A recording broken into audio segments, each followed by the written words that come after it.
Assalamualaikum warahmatullahi wabarakatuh.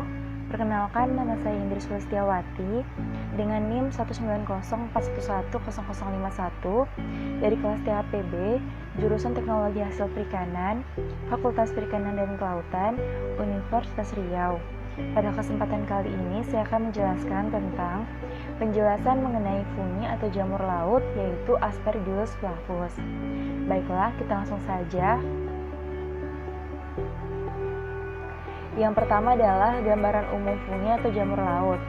Fungi laut dapat diklasifikasikan menjadi 3 filum, yaitu Ascomycota, Basidiomycota, dan Deuteromycota atau fungi anamorfik, yang merupakan organisme saprofitik yang menguraikan bahan-bahan organik dan mengatur siklus nutrien di laut.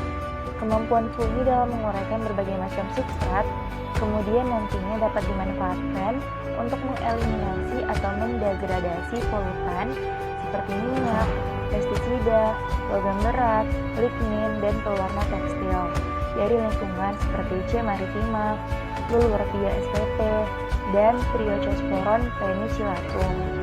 Fungi laut juga menghasilkan berbagai metabolit sekunder yang memiliki aktivitas antiviral, antibakteri, dan anti kanker.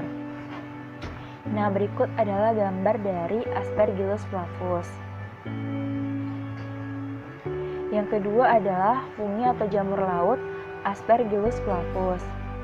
Aspergillus flavus merupakan salah satu fungi atau jamur yang bersifat saprofit, sebagai kapang yang dapat mengkontaminasi berbagai jenis bahan makanan yang mengalami penyimpanan. Terdapat pertumbuhan kapang pada kacang tanah yang menghasilkan mitoksin, yaitu alfa-toksin yang bersifat racun. Aspergillus flavus merupakan kapang yang hidup di tanah dan juga air, yang merupakan kapang gudang, sehingga jika kondisi lingkungannya cukup menguntungkan, maka perkembangan dan pertumbuhannya akan terpacu dengan sangat cepat. Salah satunya dapat menimbulkan masalah pada bebijian. Fungi ini mempunyai konodiofor yang panjang dan kasar. Semakin dekat dengan vesikel akan semakin kasar. Konodia berbentuk bulat atau lonjong. Aspergillus flavus adalah fungi yang berbentuk benang dan sporanya selalu di udara. Fungi ini dapat tumbuh pada suhu antara 17 sampai 42 derajat Celcius dengan suhu idealnya yaitu 15 sampai 30 derajat Celcius. Pertumbuhannya ini akan optimal jika kadar air berkisar antara 15 sampai 30% dengan kelembapan 87 sampai 89%. Selanjutnya adalah peranan fungi Aspergillus flavus.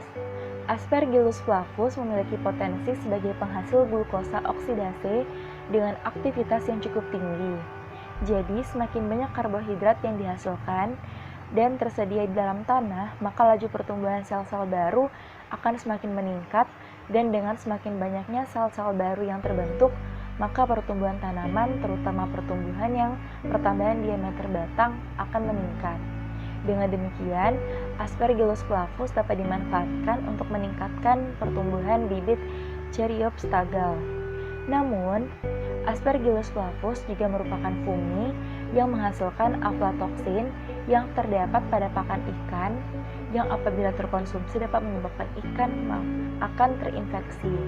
Salah satu jenis dari aflatoksin yang dapat menimbulkan masalah serius pada aquaculture adalah aflatoksin B1.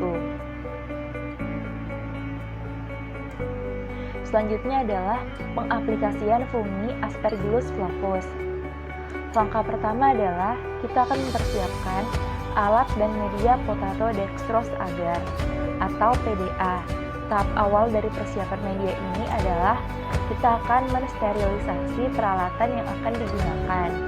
Sterilisasi merupakan suatu proses untuk mematikan atau menghilangkan semua jasad organik yang ada, sehingga jika ditumbuhkan dalam suatu media, tidak ada lagi yang dapat berkembang biak. Langkah kedua adalah pengambilan benih sampel yang akan diuji. Pengambilan dilakukan secara acak dengan menggunakan jaring kecil sebanyak masing-masing 15 ekor ikan, bisa ikan nila, dan juga ikan yang lain. Namun di sini saya menggunakan studi kasus ataupun sumber literatur yang menggunakan 15 ekor ikan nila dan 15 ekor ikan lele. Selanjutnya, fungi yang ada pada tubuh ikan nila diisolasi dengan menggunakan media PDA. Selanjutnya, isolasi fungi pada sampel ikan. Fungi yang terdapat pada ikan nila dapat dilihat secara mikroskopis, yaitu terdapat benda seperti kapas yang terdapat pada bagian sirip maupun kulit ikan.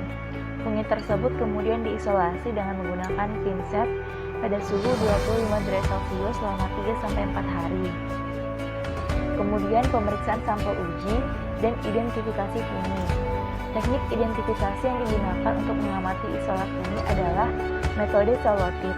Dimulai dengan menyiapkan objek gelas, kemudian ditetesi dengan larutan laktopenol blue sebanyak 1 tetes. Kemudian selotip koloni fungi diambil secukupnya, lalu selotip tersebut ditempelkan pada objek gelas yang sudah ditetesi laktopenol blue, lalu ditutup menggunakan cover gelas dan diamati di bawah mikroskop cahaya dengan menggunakan perbesaran 40 kali dan fungi yang terlihat dapat diidentifikasi. Nah, berikut adalah hasil dan pembahasan. Dari hasil pengamatan di lapangan ataupun sumber literatur yang saya dapatkan, terdapat ikan yang terserang fungi. Hal ini ditunjukkan dengan adanya gejala dan tanda-tanda fisik, yaitu adanya material yang menyerupai kapas yang tadi, yang menempel pada bagian tubuh ikan seperti sirip, sisik, dan operkulum. Hal ini sesuai dengan literatur Khairyah et al. Pada tahun 2013 yang menjelaskan bahwa ikan yang terinfeksi fungi menunjukkan gejala klinis seperti terlihat adanya benda yang menyerupai kapas pada sirip dan permukaan kulit. Aspergillus flavus pada sampel tampak berwarna hijau kekuningan, berbentuk bulat, teksturnya halus seperti kapas, konidivore cenderung kasar. Koloni dari isolat berwarna hijau kekuningan dengan miselianya berwarna putih di bagian tepi koloni. Umumnya, koloni membentuk cincin sporulasi dan konidia cenderung kasar. Namun secara makroskopis, Aspergillus flavus umumnya memiliki ciri-ciri koloni berbentuk bulat dan berwarna hijau kekuningan. Baiklah, itulah penjelasan saya terkait penjelasan mengenai fungi ataupun jamur laut, yaitu Aspergillus flavus. Apabila terdapat kesalahan, saya mohon maaf. Wabillahi taufiq wal hidayah. Wassalamualaikum warahmatullahi wabarakatuh.